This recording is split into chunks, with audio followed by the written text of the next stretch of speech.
This is the monster that lives under your motorcycle's bed. This is the beast that haunts its dreams, because it knows no matter how cool you think your motorcycle is, it's never gonna be as cool as that MV Agusta Brutale 1000 RS right there. This is an absolute animal of a motorcycle. There has never been an inline 4 motorcycle that I have ridden in all of my years riding motorcycles that I've fallen in love with this quickly. The power delivery on it is a lot more aggressive than you would expect from an inline 4. It has so much meat and grunt right in the mid-range ready for you, which you'd expect from a motorcycle that's probably making, you know, 207, 208 horsepower. It's so easy to ride this bike fast. Down a twisty road, it flips side to side so quickly. It's so agile, despite how big it feels. This does feel like a big motorcycle, and yet it's effortless through the corners. Honestly, the last time I was on a motorcycle that was this easy to flip through the corners was my 210 When you compare it to other hyper nakeds, there's no beating it. I own a Super Duke Evo, the fancy one with this fancy suspension that thinks for itself. And around a corner, yeah, it's good. It's very good, in fact. KTM has done a lot of stuff to make their motorcycle competitive with some of the other hyper nakeds out there, especially around a racetrack. Because everybody knows that the Duke is good on the street. It's great. But it does suffer a little bit around a racetrack compared to the other hyper nakeds out there, given the fact that it's not based on a superbike. This thing is infinitely more refined. The first thing that goes through my brain as I'm sitting on it is, man, I wonder what this is like around a racetrack. I really wish I was taking it to Coda today instead of Lime Creek. I'm not that kind of rider. I'm just not. I'm not super interested with extracting everything that a motorcycle has to offer. In some cases, that's a lot of fun for me. Don't get me wrong. But on this bike, I get on it and it's just like, I've got you. Let's go very fast, and you're gonna feel in control the whole time. That's one of the things that blows me away about this bike, is just how much like a puppy dog it can feel when you're not getting after it. Let's chill it out just a little bit and just start cruising. Because even in the mid-range, this bike feels nice. It feels good to just cruise. When was the last time you could say that about an inline 4? The Brutale here is powered by a 998cc inline 4 that is putting down 208 horsepower and 85 foot-pounds of torque with a claimed dry weight of 410 pounds. In reality, with a full tank of gas, this thing does feel maybe a little bit closer to 430. When I said that this motorcycle is big, I wasn't joking. It doesn't feel like the seat height is nearly as tall as what's on my Super Duke. However, it is a big bike to sit on with a lot of room for somebody my size who's 6'3" and 240 pounds. The reach to the bars is super comfortable, and for me, the thing that makes it so perfect is how wide they are, even down to the fact that these weights here on the end give you ample room to stretch out. I feel like I have so much more control over a motorcycle that has a wide handlebar. Not to mention that this thing has fully adjustable Marzocchi suspension and an electronically controllable steering stabilizer. One of the things that did surprise me though is going down a bumpy road, it's not as harsh as I would have expected. Something tells me that that means that the preload is not dialed in for my weight, and if I were to set this thing up, it might hit me a bit in the spine every now and again whenever I'm going over a bump. Because that seat, as thick as it may look, it's not super supportive. This bike looks fast, just standing still. You can tell by looking at it, compared to any other motorcycle, This is a truly exotic bike. And then you start looking at some of the details, like this aluminum bracket here that holds the dashboard up, and it's milled and anodized like it's a Rizoma part. The brackets that hold the reservoirs are sturdy aluminum. It has this industrial feel almost, which you wouldn't expect. I suspect that this motorcycle is not going to be to everybody's liking. It's a very wild bike, but to me, it has the coolest rear end of any motorcycle in the industry, period, full stop, end of story. I would not replace the exhaust on this. I'd just look for a link pipe that connects the mufflers to the headers and call it a day. At that point though, this motorcycle would be loud. Speaking of loud, this thing has a presence on the street that comes more from, I think, the intake noise than anything else. I was out here riding around getting used to it, and I caught up to a CBR 500R, just a nice chill beginner bike in stock trim that doesn't make a whole lot of noise. I was coming up on him quick, and so I got onto the quick shifter, and the noise that the motorcycle made was so loud that he heard it from several bike lengths up the road. I could see him start looking around like I was right on his tail, but I was like 20 or 30 feet back, and he still heard it. Again, this motorcycle, it just haunts the dreams of anything else out there because there's nothing like it.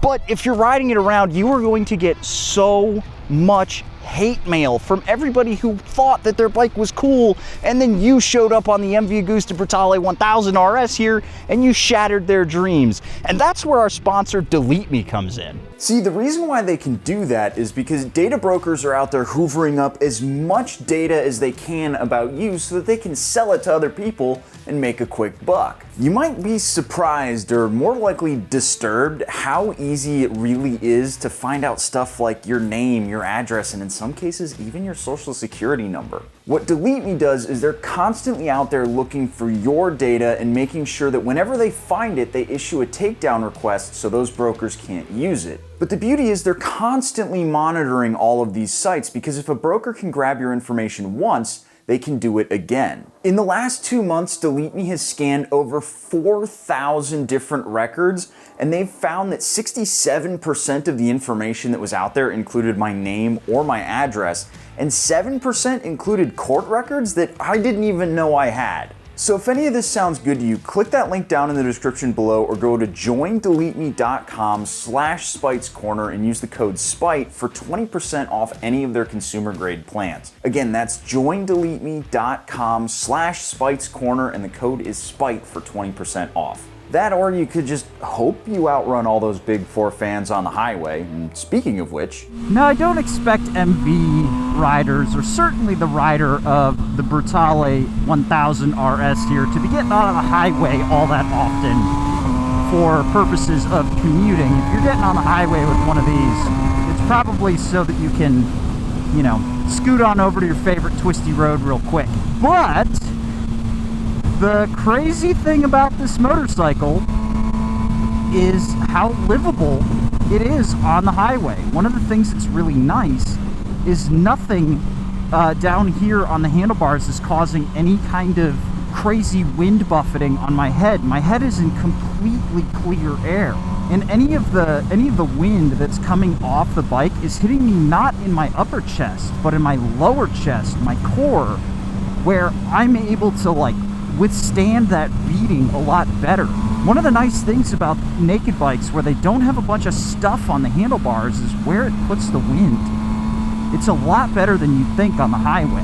Now, as you can see, we're in the midst of some traffic here, but we can...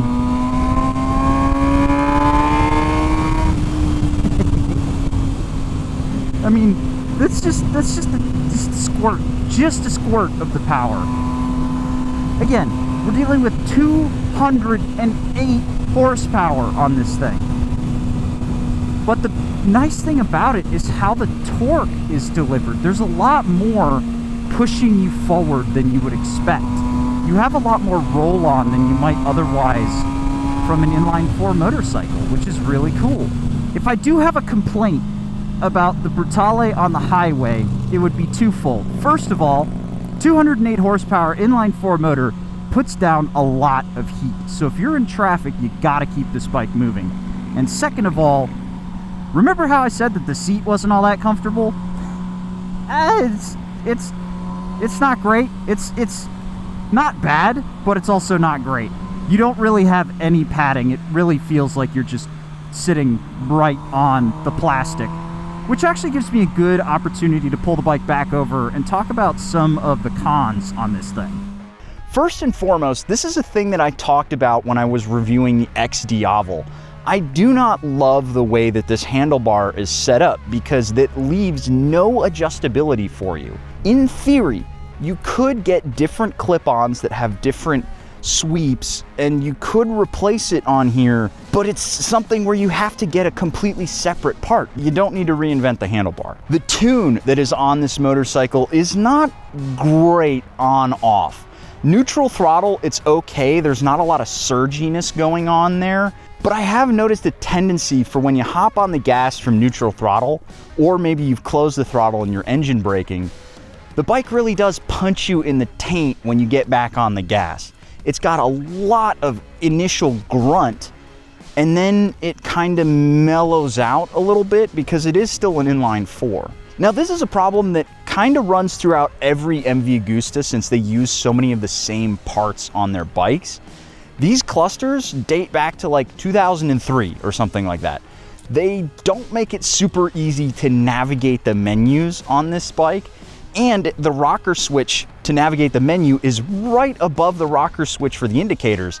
So when I think I've got the indicators on, really what I've done is I've changed the dashboard from the inertial settings to the trip and the gas meter. I'm not really gonna call out the price as being a negative because this is a $30,000 motorcycle.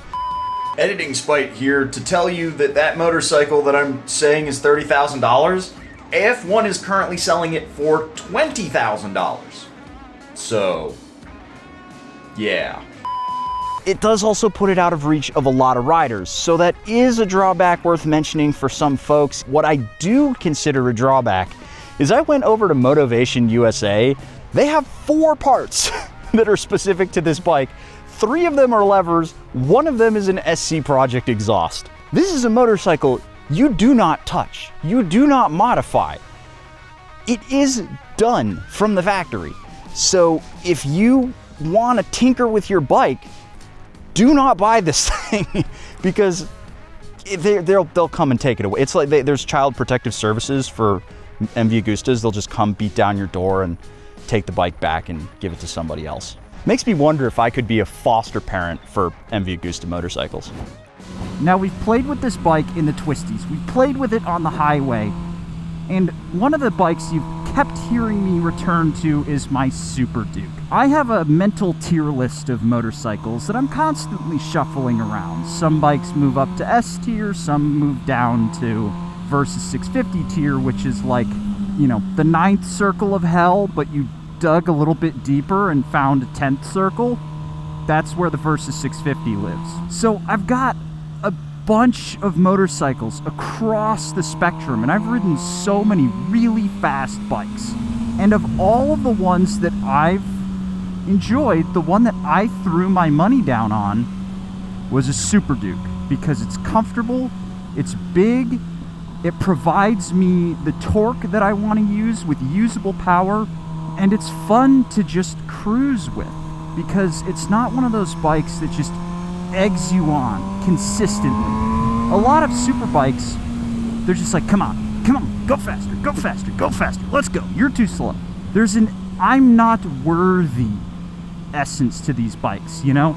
You get on it and it's just laughing at you because you're like, why am I not on a racetrack? Why are we not at the red line all the time? I was kind of expecting to have that energy out of this bike, but it's not. It's not that aggressive. It's so livable. I've been riding this bike and I've been enjoying it, regardless of whether I'm, you know, poodling around behind a car or whether or not I've got the open road in front of me. And there's only one other motorcycle that really does that in this class, and that's the Super Duke, which lives in its own category. That's called Fuck You Super Duke. This is Fuck You Super Duke right here.